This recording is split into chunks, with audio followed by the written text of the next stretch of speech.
नमस्कार। अनुसंधान एकेडमी के यूट्यूब चैनल पे आपका हार्दिक स्वागत व अभिनंदन है। एक छोटी सूचना, नेट और जेआरएफ की नए बैचेस हमारे यहाँ बिगिन हो गए हैं। इस हेतु मैंने कहा आप लोगों को आज एक इन्फॉर्मेशन प्रोवाइड कर दिया जाए। कई बार बच्चे हमारे पास आते हैं और उनका कहना होता है कि सर जब बैच शुरू हो या स्टार्ट हो तो हमें आप इन्फॉर्मेशन दे दें। आजकल ऑनलाइन एक अच्छा माध्यम है जिसके माध्यम से हम बड़े स्तर पे, व्यापक स्तर पे अपने स्टूडेंट्स को, अपने फॉलोअर्स को सूचना समय पे प्रदान कर सकते हैं। इसी को ध्यान में रखते हुए मैंने कहा कि आज एक वीडियो शॉर्ट बना करके आपको इसके विषय में जानकारी दे दिया जाए कि हमारे यहाँ क्या प्रोसीजर है, किस तरीके से एडमिशन्स लिया जाता है और कैसे आप हमारे साथ जुड़ सकते हैं। सबसे पहली बात, थोड़ा सा अनुसंधान एकेडमी के विषय में एक बार पुनः आपको जानकारी दे दिया जाए। जो हमारे विषय में जानते हैं या जो नए वीडियोस को देख रहे हैं, जो हमारे लिए नेक्स्ट छात्र हैं, उनके लिए अनुसंधान एकेडमी एक ऐसा प्लेटफॉर्म है जो यूजीसी नेट जेआरएफ के लिए बनाया गया है। स्पेशली इसका जो स्ट्रक्चर है डेवलप किया गया वो सिर्फ और सिर्फ नेट जेआरएफ के पर्पस के किया गया। पिछले 2 वर्षों से नेट जेआरएफ के साथ हमने असिस्टेंट प्रोफेसर की भी प्रिपरेशन को इसमें ऐड कर दिया है। बहुत से बच्चे नेट क्वालिफाइड हो जाते थे, जेआरएफ हो जाते थे और कई बार इस बात को लेकर भ्रमित रहते थे कि उच्च शिक्षा में असिस्टेंट प्रोफेसर बनने के लिए डिग्री कॉलेज विश्वविद्यालय के लिए कोई एक अच्छा प्लेटफॉर्म या प्रोफेसर या की तैयारी नहीं होती है। यूँ कहें स्पेशली नहीं होती, होती तो बहुत सी जगह है। यूँ कहा जाए तो आज संस्थानों की कोई कमी नहीं है, हर जगह नेट भी है, जेआरएफ भी है, पर यूँ कहा जाए तो मिक्स्ड है, जहाँ टीजीटी, पीजीटी, नेट, जेआरएफ और तमाम सब चीज़ों को एक साथ पढ़ाया जाता है। हमारे यहाँ सिर्फ और सिर्फ नेट और जेआरएफ के लिए स्पेशली काम किया जाता है। इस बात को थोड़ा गहराई से समझिएगा, हम सिर्फ नेट के लिए ही तैयारी कराते हैं, बाकी लोग नेट पर भी तैयारी कराते हैं। नेट के लिए और नेट के साथ साथ बहुत अंतर होता है। The only institute of NET and JRF and the institute of NET and JRF, quite difference between only and. So हमारा डिवोशन और डिटर्मिनेशन पूरी तरह से श्रद्धा भाव एक ही पर्पस के लिए है, वो है नेट और जेआरएफ को क्वालिफाई कराने के लिए प्रिपरेशन करना। साथ ही साथ इस प्रकार से प्रिपरेशन करना जिसमें असिस्टेंट प्रोफेसर की भी तैयारी होती चले। हम वर्तमान में 2 प्रकार के बैचेस को रन कर रहे हैं। जनरली एक नेट जेआरएफ के पर्पस के लिए होता है, एक नेट जेआरएफ और असिस्टेंट प्रोफेसर के पर्पस के लिए होता है, जिसे हमारे यहाँ प्रीमियम बैच का नाम दिया जाता है। प्रिपरेशन का जो फॉर्मूला है वो कुछ डिफरेंट है। जनरली हर इंस्टीट्यूशन में एक प्रोसेस होता है, वो होता है कि ट्रायल क्लासेस लिया जाए और उससे आप टीचर को, स्टूडेंट को समझने में एक दूसरे को मदद होती है और एडमिशन लेते हैं। अच्छी प्रक्रिया है, बट इसमें एक कमी भी है। कमी ये है कि जनरली हमेशा बच्चे किसी पहले दिन से तो नहीं आते और कभी बीच के बैच से आने पर थोड़ी बहुत इन्फॉर्मेशन हो जाती है। कई बार चलते हुए बैच में आने पर स्टूडेंट टीचर से ठीक से इंटरेक्ट नहीं कर पाते, टीचर भी स्टूडेंट को चलती क्लास में इंटरेक्ट नहीं कर पाते, उनसे कुछ पूछना चाहे तो पूछ नहीं पाते। ऐसी बहुत सी कमियां मैंने ट्रायल क्लासेस या डेमो क्लासेस में देखा। एक और कमी होता है, डेमोन्स्ट्रेशन वर्ड जो प्रयोग किया जाता है वो मशीनों के लिए प्रयोग किया जाता है, तो कहीं ना कहीं से ये सम्मान के खिलाफ है कि इंसानों का डेमोन्स्ट्रेशन हो। लेकिन एक प्रक्रिया तो जरूरी है जिसमें कि अगर कोई नया बंदा किसी संस्थान से जुड़ने जा रहा है, आप अपने संरक्षकों के कुछ धन को जो वहां से आप प्राप्त करके किसी संस्थान को देने जा रहे हैं, यानी इनपुट करने जा रहे हैं, तो एटलीस्ट आपको ये जानना जरूरी है कि जो इनपुट आप करने जा रहे हैं वो कितना परफेक्ट है। उस स्थान पर जहां आप पढ़ने जा रहे हैं वो आपके साथ कोई खिलवाड़ी मजाक तो नहीं करेगा, यानी कि आपको आज तो भ्रमित कर दे, लेकिन भविष्य में क्या उस प्रकार से अपनी बातों पे खरा उतरेगा कि नहीं उतरेगा। तो इन सब बातों के लिए ट्रायल और डेमो तो जरूरी होता है। एटलीस्ट शुरुआत में तो आदमी देखेगा ही कि कैसा पढ़ाया जा रहा है और उसी हिसाब से एडमिशन लेगा। तो इस पॉइंट ऑफ से सही है, लेकिन ये कुछ कमियां हैं जिसमें ऐसी व्यवस्था हो जिसमें आप संस्थान से भी जुड़ जाओ, संस्थान भी आपको बेहतर रूप से समझे, क्योंकि केवल एक तरफा प्रयास से कुछ नहीं होता। संस्थान के शिक्षक भी स्टूडेंट को बेहतर रूप से समझ लें और तब अध्ययन अध्यापन कार्य शुरुआत हो तो बहुत बेहतर होता है। इन सब बातों को ध्यान में रखते हुए मैंने एक फॉर्मूला डेवलप किया स्पेशल क्लासेस का, जिसमें हमारा सिस्टम होता है कि जो भी नया बच्चा हमारे यहाँ जुड़ना चाहता है, हम उसके लिए 3 दिन की स्पेशल क्लास प्रोवाइड करते हैं। जनरली स्पेशल क्लास तब रखी जाती है जब कोई नया बैच, नया यूनिट या नया सेक्शन स्टार्ट हो रहा होता है। तो एज यूजुअली अभी हमारे यहाँ नया सेक्शन स्टार्ट हो रहा है। यह पीरियड है जब नए बैचेस नए सेक्शंस नए यूनिट की नींव रखी जा रही है। तो इसके तहत जो है 3 दिन की स्पेशल क्लास ऑर्गेनाइज किया जाता है, जिनमें पहले दिन की टाइमिंग जनरली 12 से 4 बजे तक ऑर्गेनाइज होता है। 4 घंटे की क्लास होती है जिसमें 1 घंटे का एक टेस्ट और 3 घंटा हम जनरल अवेयरनेस पे चर्चा करते हैं नेट के ऊपर। नेट क्या है, नेट करने के बाद हमें क्या क्या लाभ होता है, assistant professor, associate professor, professor बनने की अधिमान योग्यताएं, विश्वविद्यालय के नॉर्म्स, डिग्री कॉलेज के मानक, कैसे अप्लाई करना है, एपीआई स्कोर कार्ड, पेपर का पब्लिकेशन, क्या पीएचडी करना ज़रूरी है या बिना पीएचडी के असिस्टेंट प्रोफेसर बन सकते हैं, लोक सेवा आयोग, संघ लोक सेवा आयोग और उच्च शिक्षा सेवा चयन आयोग यानी कमीशन से निकलने वाले वैकेंसीज को अप्लाई करने का प्रोसीजर क्या है, इसके अंतर्गत परीक्षा की क्या स्थिति है, किस तरीके से परीक्षा है, इंटरव्यू के लिए प्रिपरेशन की जाती है। इसके अलावा विश्वविद्यालय से निकलने वाले वैकेंसीज का क्या प्रोसीजर है, किस प्रकार से विश्वविद्यालय अपने यहाँ सिलेक्शन का प्रोसीजर अपनाते हैं, इनके लिए हमें किस प्रकार एपीआई को मजबूत करना होता है, एपीआई यानी एकेडमिक प्रोग्रेस इंडेक्स कार्ड, इसके लिए कैसे हमें पॉइंट्स बनाना होता है, पॉइंट्स को कैसे जनरेट करना है, पॉइंट्स को कैसे बढ़ाना है, ये सारी प्रक्रिया जानना ज़रूरी होता है। तो इन सब बातों को ध्यान में रखते हुए हम ये पहले दिन की क्लास ऑर्गेनाइज करते हैं जिसे हम काउंसलिंग क्लास कहते हैं। ये बेसिकली एकदम न्यू कमर के लिए उसे ब्रॉड माइंड प्रोवाइड करना होता है। और कई बार ऐसा भी होता है कि जो बच्चे नेट क्वालिफाइड है उनको भी सही से जानकारी नहीं होता कि भविष्य में आगे क्या करना है। तो एक पूरी रणनीतिक एक योजना के अनुसार रणनीतिक क्लास होती है जिसमें आपकी प्लानिंग होती है और हम आपके अंदर एक बूस्टिंग पावर प्रयास करते हैं जिससे कि आपके अंदर एक एफर्ट शक्ति विकसित हो सके, किसी कार्य के प्रति एक जोश जज्बा पैदा करने का प्रयास करते हैं। अपने लक्ष्य के प्रति हमारा एक जज्बा हो जाए और लक्ष्य जब क्लियर हो जाता है तो व्यक्ति उसी तरीके से सेंट्रलाइज होकर कार्य करता है। इसी को दृष्टिकोण में रखते हुए पहले दिन की एक क्लास ऑर्गेनाइज किया जाता है जिसमें सबसे बड़ा उद्देश्य होता है लक्ष्य को क्लियर करना। लक्ष्य क्लियर करने के बाद कमिटमेंट करना, और कमिटमेंट भी दोहरा होता है, एक सेल्फ कमिटमेंट, एक इंस्टीट्यूट के कमिटमेंट। सेल्फ कमिटमेंट तो आप खुद करेंगे क्योंकि बिना सेल्फ कमिटमेंट करे संस्थान आपकी सफलता नहीं क्रॉस कर सकता, यानी आपको सफलता प्राप्त करने के लिए सेल्फ कमिटमेंट करना पड़ेगा। दूसरा इंपॉर्टेंट एस्पेक्ट है वो है इंस्टीट्यूट के प्रति समर्पण। आप ये चाहते हैं कि इंस्टीट्यूट आपके लिए पूरी तरह से डिवोटेड हो जाए, ऐसा इंस्टीट्यूशन हो जो पूरी तरह से आपके लिए 12-12 घंटे 13-13 घंटे लगे। तो इंस्टीट्यूशन आपके लिए लगने को तैयार है। एक्चुअली इंस्टीट्यूशन का जो उद्देश्य वो यही है कि इंस्टीट्यूशन को पीक पे ले जाया जाए, अनुसंधान एकेडमी अपने प्राइम पर पहुंचे, लेकिन उसके लिए हमारे छात्रों का पूरा उतना ही सहयोग जितना जरूरी है जितना हमारा। तो इस दृष्टिकोण से आपका कमिटमेंट इंस्टीट्यूशन के प्रति होना चाहिए। कमिटमेंट कुछ ऐसा होना चाहिए जो एक ही तरफ झुका हो, यानी एक ही लक्ष्य बना हो कि हमें नेट और जेआरएफ क्वालिफाई करना है और असिस्टेंट प्रोफेसर बनना है। इसके अलावा आपके मन में किसी और प्रति डिफ्लेक्शन नहीं आना चाहिए, इवन पीजीटी के प्रति भी डिफ्लेक्शन नहीं होना चाहिए, और कोई भी ना लेक्चरर बनना है ना प्राइमरी के शिक्षक बनना है, सिर्फ और सिर्फ हायर के शिक्षक बनना है। ऐसी एक सोच लेकर काम करने का प्रयास करा जाना चाहिए। तो इसी दृष्टिकोण के साथ हमारा ये ध्येय होता है पहले दिन के इस क्लास का, जिसमें हमारा मेन उद्देश्य होता है आपके अंदर मोटिवेशन को पैदा करना, आपका लक्ष्य जनरेट करना, जिससे आप कार्य के प्रति पूर्ण उत्साह के साथ लग सके। दूसरे दिन फिर एक हम क्लास रखते हैं जिसमें 12 से 4 यानी अगेन एक 4 घंटे की क्लास ऑर्गेनाइज किया जाता है।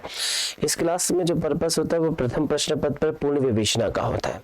फर्स्ट पेपर के जनरली 2 प्रकार के बैचेस हमारे यहाँ चलते हैं, जैसा भी पूर्व में मैंने बताया कि एक प्रीमियम बैच होता है, ऐसी एक नॉर्मल बैच, एक प्रीमियम बैच, 2 बैच हम बनाते हैं। नॉर्मल बैच जो है वो टारगेट होता है नेट एंड जेआरएफ के लिए, और प्रीमियम बैच होता है वो जेआरएफ और असिस्टेंट प्रोफेसर के लिए। थोड़ा सा डिफरेंस समझिएगा। नेट और जेआरएफ के दृष्टिकोण से देखा जाए तो नेट का सिलेबस आप जो पढ़ाई करते हैं वो काफी होता है, लेकिन जब हम जेआरएफ और असिस्टेंट प्रोफेसर की बात करते हैं तो फिर नेट के सिलेबस से थोड़ा हटके कुछ 1-2% ऐसे होते हैं जो अक्सर एग्जामिनेशन में क्वेश्चन उनसे पूछ लेते हैं, जैसे कॉन्स्टिट्यूशन और पॉलिटी के सेक्शन से भी क्वेश्चन कई बार पूछा जाता है जो सिलेबस में नहीं है। तो इन पोर्शन के साथ साथ असिस्टेंट प्रोफेसर के लिए जब हम प्रिपरेशन करते हैं तो उसका जो जीएस होता है, कमीशन की वैकेंसी से निकलने वाले 100 क्वेश्चन में 30 क्वेश्चन का जीएस, उस जीएस की भी अलग से तैयारी कर पाना मुश्किल होता है, इसीलिए हम उसको इसी में इंक्लूड कर देते हैं। और इस प्रकार से कुछ और भी एक्स्ट्रा करिकुलर एक्टिविटीज आपके हम कराते हैं, जैसे कि रिसर्च पेपर के पब्लिकेशंस के लिए रिसर्च पेपर कैसे तैयार किया जाता है, रिसर्च पेपर कैसे लिखा जाता है, रिसर्च पेपर पर कैसे काम किया जाता है, इन सब बातों को पूरा हम मोटे मोटे तौर पर तैयारी कराने के पर्पज से इस बैच को चलाते हैं। दूसरे दिन की इस पूरी प्रक्रिया में हम हर यूनिट पर चर्चा भी करते हैं, जैसे teaching aptitude, research aptitude, logic, reasoning, data interpretation, higher education, environmental science, information, communication technology, communication, comprehension, educational, constitution, polity. इन सारे सेक्शन पर पूरी तरीके से विद्वत रूप से एक एक सेक्शन पे एक एक क्वेश्चन उठाने का हम प्रयास करते हैं और आपसे क्लास में ही एक एक क्वेश्चन पर चर्चा करते हैं। आप अपने सही गलत जवाबों को प्रोवाइड करते हैं और मैं उसका सही सही एनालिसिस करने का प्रयास करता हूँ। इस प्रकार से टू वे प्रोसेस होता है जिसमें हम एक दूसरे को बेहतर रूप से समझते चलते हैं। आप ये देखते हैं कि हमारी पढ़ाने की शैली क्या है, बताने का तरीका क्या है, किस तरीके से हम अपने ज्ञान को आपको प्रोवाइड करते हैं, और हम ये देखते हैं कि आपका वर्तमान में IQ लेवल क्या है और कितना मेहनत हमें व्यक्तिशः करना होगा। देखिए, जैसे एक डॉक्टर होता है अपने पेशेंट को अच्छे तरीके से जब समझ लेता है तो वो अगर उसका ऑपरेशन करता है, इलाज करता है, तो बहुत बेहतर रिजल्ट आता है। सिमिलरली एक टीचर के लिए भी अपने स्टूडेंट को बेहतर रूप से समझना बहुत जरूरी है। इससे इन दोनों दिन यानी 4-4 घंटे की इस क्लास के अंतर्गत हम स्टूडेंट्स के ऊपर पूरे कंसंट्रेट होकर उनकी बातों को सुनते हैं, समझते हैं, कुछ डाउट्स को क्लियर करते हैं, क्योंकि बहुत से डाउट्स बच्चों के मन में होते हैं जो ट्रायल क्लास और डेमो क्लास की विशेषताओं के रूप में कभी भी सॉल्व नहीं किए जा सकते। क्योंकि चलती क्लास में आप जब कोई बात कहेंगे तो और बच्चों की पढ़ाई खराब होती है। यहाँ हम सभी बच्चों को हटा देते हैं और हम और आप ही केवल होते हैं, और लिमिटेड नंबर ऑफ स्टूडेंट्स के साथ ये काउंसलिंग यानी ट्रायल क्लास दिया जाता है, स्पेशल क्लास रखा जाता है, जिसमें हम और आप और केवल एक वातावरण निर्मित करने का प्रयास होता है कि कुछ ही लोगों के साथ बैठ के इसे किया जाए। दूसरे दिन की इस प्रक्रिया के बाद तीसरे दिन फिर एक प्रक्रिया चलती है। अगेन 12 से 4 की 4 घंटे की क्लास रखी जाती है जिसमें हम चर्चा करते हैं सेकंड पेपर पे। अब सेकंड पेपर के एक्सपर्ट आपसे मुलाकात करते हैं। एज ए सोशलॉजी एक्सपर्ट मैं स्वयं मिलता हूँ, प्रथम प्रश्न पत्र भी मैं ही पढ़ाता हूँ और सोशलॉजी के स्टूडेंट्स को मैं देखता हूँ। समाजशास्त्र के रूप में मैं 3 घंटे के एक्सपर्ट के रूप में कार्य करता हूँ प्लस 1 घंटे का टेस्ट लेता हूँ। यही प्रक्रिया हमारे अन्य जो एक्सपर्ट है संस्थान के वो भी करते हैं। हमारे एक्सपर्ट्स हमने बड़े ही चुन के रखे हैं। बहुत यूं कहा जाए कि ऐसे एक्सपर्ट्स जिनको स्पेशली नॉलेज है कि नेट JRF में कैसे क्वेश्चंस पूछे जाते हैं और जिन्होंने अपने जीवन का एक लंबी अवधि इसी क्षेत्र में, एक समझ लीजिए कि 10 से 12 साल की अवधि इसी क्षेत्र में लगाई है कि किस तरीके से हम JRF के क्वेश्चंस को सॉल्व करने के लिए कैसे प्लानिंग करें, कैसे क्वेश्चंस के प्रिपरेशन करें, कैसे हम अपने पेपर को मजबूत करें। ये सारी प्लानिंग को चर्चा करने के दृष्टिकोण से सिलेबस को सामने रखकर एक एक यूनिट पर चर्चा की जाती है। हमारा एक चीज जो हम विशेष रूप से कार्य करने के एक तरीके के रूप में अपनाते हैं वो होता है 100% सिलेबस का कवरेज, एक एक वर्ड का कवरेज करना और सिलेबस को सामने रखकर उस पर चर्चा करना। तो सिलेबस हम सामने रख देते हैं और उस पर हर सेक्शन पे पढ़ाने का प्रयास करते हैं। देखिए, एक होता है कि हम शॉर्ट करते हुए पढ़ा लें और एक होता है कि हम एक एक सेक्शन को पढ़ा लें। तो कोई क्रैश कोर्स ऐसा नहीं कर सकता और इसमें लॉन्ग कोर्स की जरूरत होती है। इसलिए हमारा ऐसा मानना है कि शॉर्ट कोर्स से कुछ नहीं होता, क्रैश कोर्स से सफलता कभी नहीं मिलती। थोड़ा बहुत ज्ञान हो जाता है और थोड़े बहुत ज्ञान से कुछ काम नहीं बनता है, समय जरूर नष्ट हो जाता है। बेहतर है कि हम संपूर्ण की ओर बढ़े, क्योंकि तो all are better than parts, यानी कि total are better than parts, part से बेटर है कि हम संपूर्ण की ओर बढ़ें। इसलिए पूरे सिलेबस को कवर करके ही हम सफलता को प्राप्त कर सकते हैं। इसको ध्यान में रखते हुए मध्याह्न अध्यापन करें। तो मैंने आपको बताया कि हमारी 3 दिन की प्रक्रिया होती है जिसमें पहले दिन हम 4 घंटे और दूसरे दिन 4 घंटे और तीसरे दिन 4 घंटे। पहले दिन का 4 घंटा काउंसलिंग क्लास के लिए होता है जिसमें नेट के विषय में डिटेल एनालिसिस करा जाता है। दूसरे दिन का 4 घंटा फर्स्ट पेपर के क्लास के लिए होता है जिसमें नेट के दोनों पेपर, फर्स्ट पेपर के 2 प्रकार के बैच, नॉर्मल बैच और प्रीमियम बैच पर चर्चा की जाती है। और तीसरे दिन नेट के सेकंड पेपर पर पूरी डिटेल 4 घंटे की चर्चा रखी जाती है। पहले दिन और तीसरे दिन जो टेस्ट दिया जाता है उस टेस्ट का उद्देश्य फेल पास करना कतई नहीं होता, सिर्फ बच्चों की मनस्थिति को समझना होता है।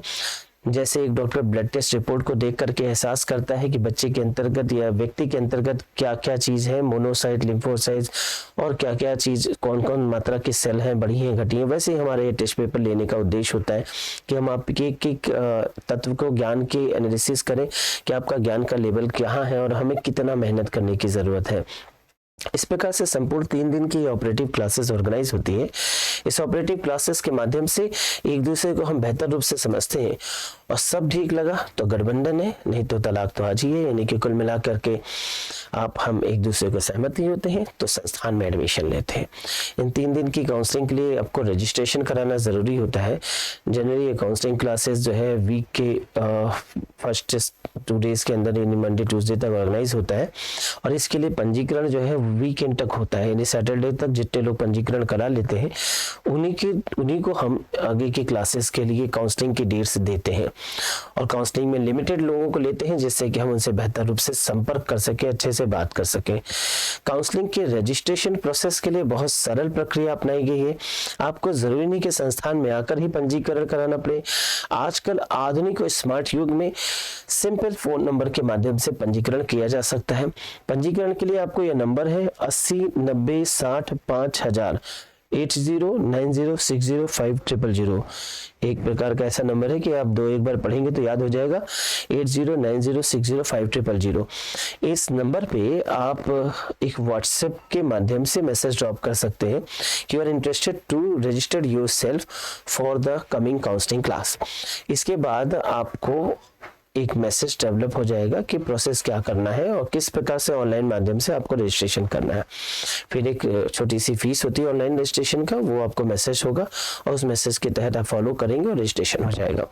उसके बाद उसी व्हाट्सएप नंबर पे आपको एडमिट कार्ड, जो हमारे यहाँ काउंसलिंग के लिए एडमिट कार्ड होगा, वो जनरेट करके भेज दिया जाएगा, उसकी फोटो भेज दी जाएगी और इसी एडमिट कार्ड को डिस्प्ले करके आप इजिली हमारे यहाँ इंस्टीट्यूशन के अंतर्गत काउंसलिंग लेने आ सकते हैं। तो ये स्पेशल क्लासेस और काउंसलिंग क्लासेस का प्रोसीजर था तो मैंने आपको बताया। पहले भी कुछ वीडियोस में मैंने इसे शेयर किया है, पर जैसे मैंने अभी कहा शुरुआत में कि नए जो लोग हम इससे जुड़ रहे हो, जो आज पहली बार हमारे इस YouTube चैनल पे वीडियो देख रहे हो, उनके लिए इंफॉर्मेटिव क्लास की किस प्रकार से हमारे यहाँ क्लासेस का प्रोसीजर अपनाया जाता है। ये 3 दिन की क्लासेस के प्रोसीजर्स बिगिन हो चुके हैं। लगभग 10 दिन पहले ही हमारा बैच स्टार्ट हो चुका है और बच्चे आ रहे हैं। कुछ बच्चे जिन्हें और आना है वो आ जाए, क्योंकि एक अप्रॉक्सीमेटली 10 से 15 दिन के अंदर हम इस काउंसलिंग प्रोसेस को बंद कर देते हैं और फिर इसके बाद हम फिर अपनी पढ़ाई को लेकर चल पड़ते हैं। एग्जामिनेशन में भी एक अप्रॉक्सीमेटली टाइम लिमिट 4 से 5 महीने का दिखाई दे रहा है। जनरली 5 महीना हमें चाहिए होता है फुल क्लास खत्म करने के लिए, कोर्स को कंप्लीट करने के लिए, क्योंकि हमारा उद्देश्य कोर्स को कंप्लीट भी करना है और बेहतर रूप से आपको समझाना भी है। तो इसके पॉइंट ऑफ से एक टाइम लिमिट लेकर आना होता है। अगर आप बहुत लेट में आते हैं और मान लीजिए काउंसलिंग के थ्रू आपको एडमिशन मिल भी जाता है तो कई बार कोर्स को समय पे कंप्लीट ना कर पाने पे सफलता प्राप्त करने में कठिनाई महसूस होती है। तो मैं समझता हूँ कि आपको ये जो मैंने अभी पूरा प्रोसीजर बताया, इसके तहत आप अपने विचारों को कमेंट्स के माध्यम से रख सकते हैं और एडमिशन लेना चाहते हैं तो हमसे जुड़ना चाहते हैं तो व्हाट्सएप के माध्यम से आप हमसे संपर्क साध सकते हैं। ऑब्वियसली इतनी इंफॉर्मेशंस मैं समझता हूँ काफ़ी है। आप अगर हमसे जुड़ना चाहते हैं तो इस इंफॉर्मेशन को फॉलो करिए और नेट के लिए अच्छे से तैयारी करिए, असिस्टेंट प्रोफेसर बनिए और हमारी जो भी अनुभव है उस अनुभव से आप अपना जो ज्ञान है उसको समृद्ध कीजिए, विस्तृत कीजिए और असिस्टेंट प्रोफेसर के आगे बढ़ते हुए एक दिन वाइस चांसलर बनिए। आगे बढ़ने के साथ साथ आप अपना नाम कीजिए, खुद का नाम, अपने परिवार का नाम और अपने देश का नाम आगे बढ़ाइए। इसी के साथ आज का ये वीडियो समाप्त करते हैं। जल्द ही हम और भी नए इंफॉर्मेटिव वीडियोस के साथ आगे मिलते रहेंगे। तब तक के लिए अपना ख्याल रखिए। धन्यवाद, नमस्कार।